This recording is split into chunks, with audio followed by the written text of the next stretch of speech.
Title of the module: Basic Properties of Graphs. Dear viewers, in this module we are going to discuss about some basic properties of graphs. Distance between two vertices. It is a number of edges in the shortest path between a vertex u and a vertex v. If there are multiple paths connecting two vertices, then the shortest path is considered as the distance between two vertices. We denote it as d of u comma v. Note that there can be any number of paths present from one vertex to another. Among those, you need to choose only the shortest one. For example, let us take a look at this graph. Here we can see that the distance between D and E is actually 1. But why do we say so? Although there are many paths from D to E, for example, D, A, B, E is a path, D, F, G, E is also a path. But we always pick the smallest path between D and E. So, the length of the shortest path is said to be the distance of D and E, and which is why we say that distance of D comma E is 1. Similarly, if you look at the vertex D and C, here it can take two paths D, A, C and D, F, C. Both are two different paths from D to C, and either way the distance is going to be 2. And therefore, distance between D and C is 2. Now, like this we can calculate the distance of various vertices from one vertex to another vertex. And next we shall see about eccentricity. Eccentricity is said to be the maximum distance from that vertex to any other vertex. Now, if you can look at this particular vertex D, it becomes D to E is distance 1, D to A distance 1, D to B is distance 2, because D, A, B, therefore distance is 2. From D to G, the distance is from D, F, the path is from D, F, G, and therefore the distance is becoming 2. Likewise, from D to C, again it is 1, 2, and therefore the eccentricity of D can only be 2. We can calculate like this. We pick the maximum length. Although D has a vertex which is of distance 1 from D, this vertex E is at a distance 1 from D, but the distance is minimum here. So, we only pick the vertices which have the biggest distance, and that is calculated, and that is said to be the eccentricity of the vertex. Likewise, we can calculate E of B to be 3, E of C to be 3, E of E to be 3, E of F to be 3, and E of G also is 3. Next we shall see about the radius of a connected graph. The minimum eccentricity from all the vertices is considered as the radius of the graph G. So, R of G is equal to minimum of all eccentricities taken over all vertices of G. Similarly, diameter is said to be the maximum eccentricity. So, radius is minimum, diameter is maximum. So, diameter is maximum taken over all eccentricities and all the vertices of G. And the central point of G is C of G equal to the set of all vertices belonging to V of G, such that the eccentricity of that vertex is equal to this radius. So, we know that the radius is the minimum eccentricity. So, you have to pick all those vertices that have the eccentricity the same as the radius of the graph. Now, the center of a graph G is said to be the subgraph induced by C of G. So, we just saw the definition of C of G. So, the subgraph induced by this set of vertices is said to be capital C of G, or the center of G. Girth. The girth is the length of the shortest cycle. We know that most graphs have cycles, and we pick the cycle with the shortest length, and that is said to be the girth of this graph. Next we shall see independent set. These are said to be a set containing all the pairwise non-adjacent vertices. So, pairwise non-adjacent vertices are collected and put in a set, and they form the independent set of a graph. Let us see with respect to our example these properties. So, we can see from this graph that the radius of G is equal to 2. I have written all the eccentricities here. So, we can see that the minimum eccentricity lies here, and therefore, the radius of this graph is said to be 2.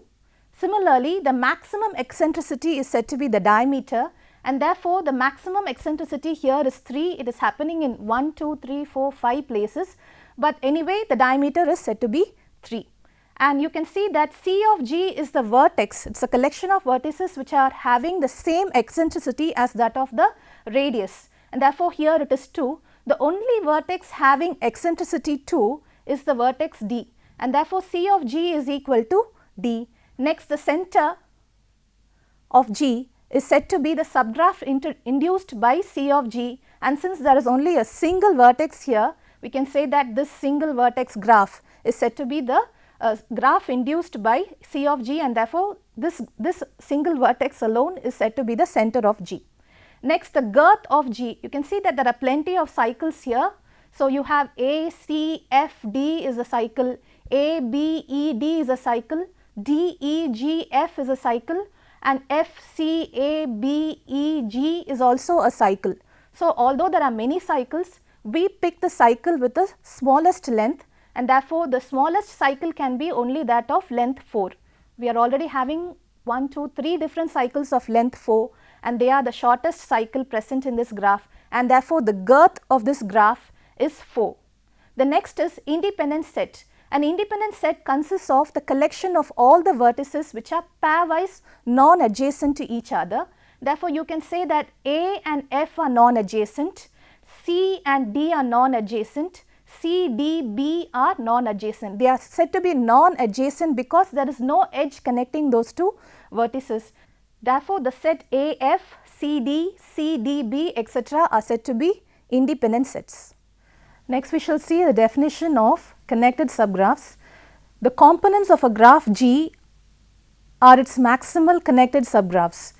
A component of a graph is trivial if it has no edges, otherwise it is non-trivial.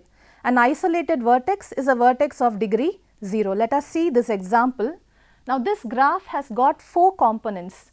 So, RQ is a component, this particular component has 5 vertices, this isolated vertex is also a component, and finally, this is also a component. So, altogether 1, 2, 3, 4 components. So, 4 components in the graph G2. All of these are individual components of the total graph G2. But on the other hand, if you look at this graph G1, it has got 4 vertices and all of them are connected to each other. There is a single component only.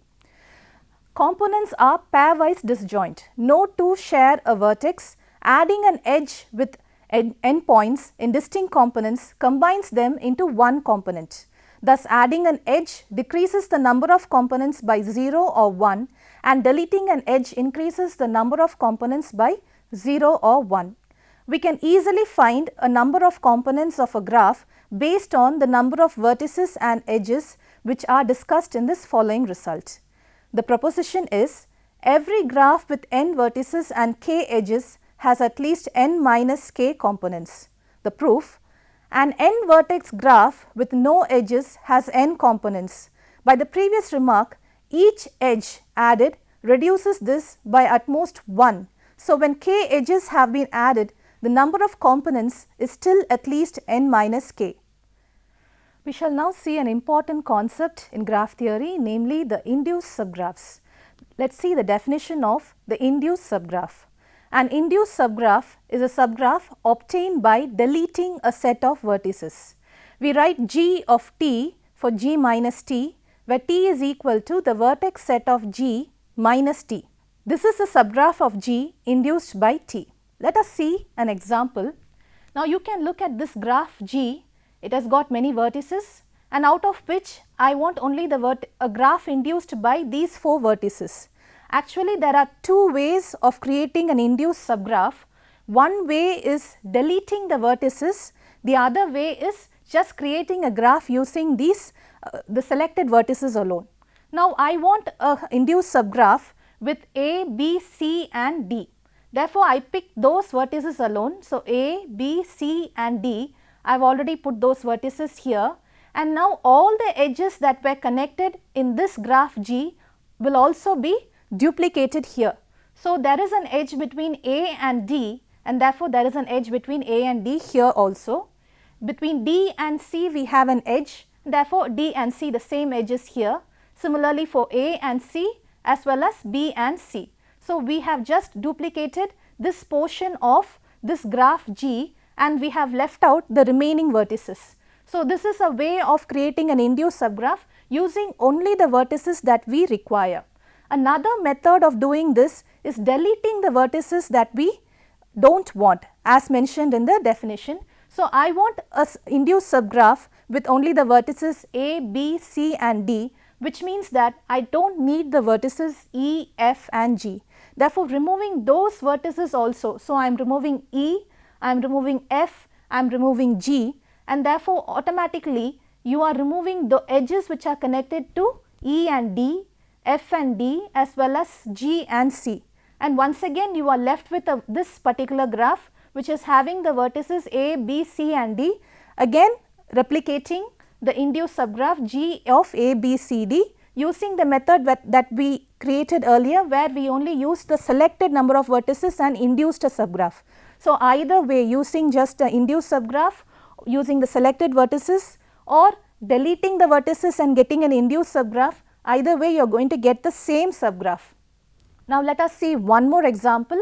I need a subgraph with the vertices D, C and G. Here also I can use the method of just using the selected vertices and inducing the graph.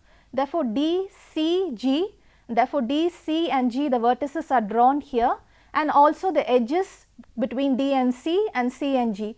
The rest of the vertices, the rest of the edges are omitted, and so you are arriving at an induced subgraph that is being created by D, C and G alone. Now, which technique to use where? This is the question now. Suppose you have a graph which has got plenty of vertices, you can go for a method where, and you need a induced subgraph which has, let us say, 4 vertices, you can go for this method where you are inducing a subgraph using just the selected vertices. But you have a small graph and you only need to create another, let us say, 4 vertex graph from a small graph. Then in that case, deletion of vertices is also going to give you the same result. So, depending on how large the graph is, you can use whichever method works for you best. Now, let us see some basic results which will be useful for further study of graph theory. The first theorem is the minimum number of edges in a connected graph with n vertices is n minus 1. The proof: we know that every graph with n vertices and k edges has at least n minus k components. Hence, every n vertex graph with fewer than n minus 1 edges has at least 2 components and is disconnected. The contrapositive of this is that every connected n vertex graph has at least n minus 1 edges. This lower bound is achieved by the path P n. The next theorem states that in an undirected simple graph with n vertices, there are at most n into n minus 1 by 2 edges. The proof: by induction on the number of vertices, we shall prove this theorem. For v is equal to 1 is true since there are no edges. Assume that v is equal to n is true. That is, there are n into n minus 1 by 2 edges. We need to prove that if v is equal to n, then n into n minus 1 by 2 plus n is equal to n into n plus 1 by 2. Hence proved. One other theorem is, if every vertex of a graph G has a degree at least 2, then G contains a cycle. Let P be a maximal path in a graph G and let U be an endpoint of P. Since P cannot be extended, every neighbor of U must already be a vertex of P. Since U has a degree at least 2, it has a neighbor V in the vertex set of P via an edge not in P. The edge UV completes a cycle with a portion of P from U to V. Let us now see one main result of the graph theory, which is the fundamental theorem of graph theory. In a graph G, the sum of the degree of the vertices is equal to twice the number of edges. Consequently, the number of vertices with odd degree is even. Let us see the proof now. Let S be the summation of all the degree of vertices V, where V belong to the set V. Notice that in counting S, we count each edge exactly twice. Thus, S is equal to twice the cardinality of E, that is the sum of the degrees is twice the number of edges. Since S is even, it must be that the number of vertices with odd degree is even. For example, a certain graph G has order 14 and size 27. The degree of each vertex of G is 3, 4 or 5. There are 6 vertices of degree 4. How many vertices of G have degree 3 and how many have degree 5? The solution to this problem is, let x be the number of vertices of G having degree 3. Since the order of G is 14 and 6 vertices have degree 4, 8 vertices have degree 3 or 5. So, there are 8 minus x vertices of degree 5. Summing the degrees of the vertices of G and applying the first theorem of graph theory, we obtain 3 times x plus 4 times 6 plus 5 times x minus x equals 2 times 27, that is 3x plus 24 plus 40 minus 5x equals 54, that is minus 2x is equal to minus 10 and therefore x is equal to 5. So, 8 minus x equals 3. Thus, G has 5 vertices of degree 3 and 3 vertices of degree 5. There is a corollary.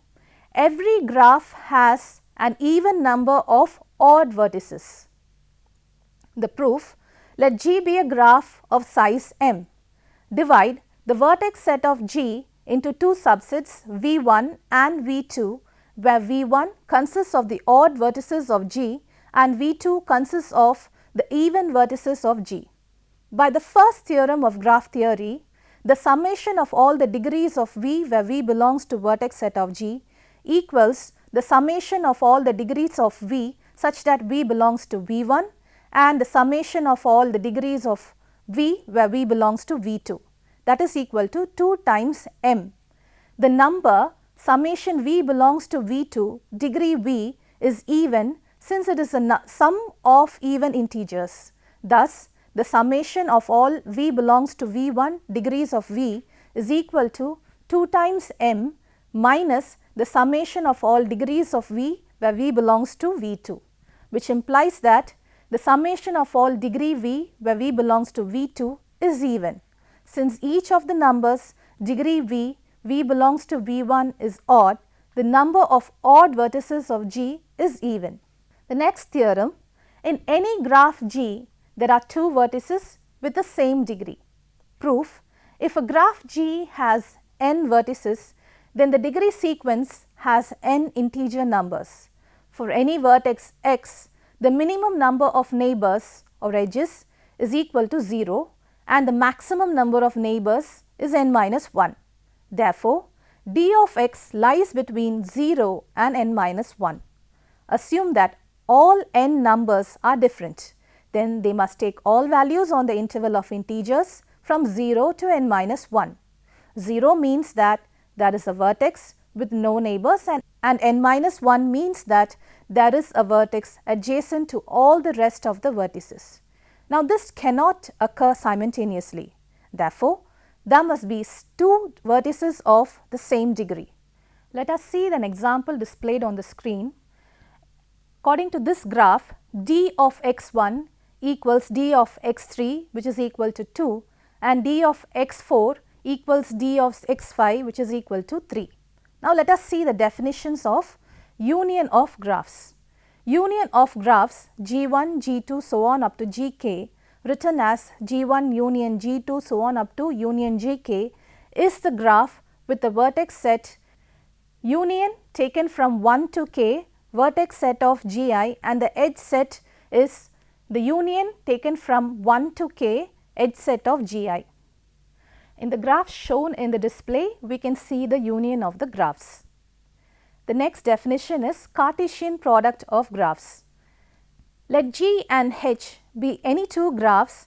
The Cartesian product G cross H has the vertex set of G cross H, which is equal to vertex set of G cross vertex set of H, that is, every vertex of G cross H is an ordered pair u comma v, where u belongs to the vertex set of G and V belongs to the vertex set of H. The Cartesian product of G and H is often denoted by G cross H. In the graph displayed on the screen, we can see that the Cartesian product of two different graphs have been shown. In this session, we had seen some basic properties of graphs like degree, diameter, girth, components, etc. with examples. Also, we saw the fundamental theorem of graph theory. I hope that this session is fruitful for you. We will meet in the upcoming sessions. Thank you.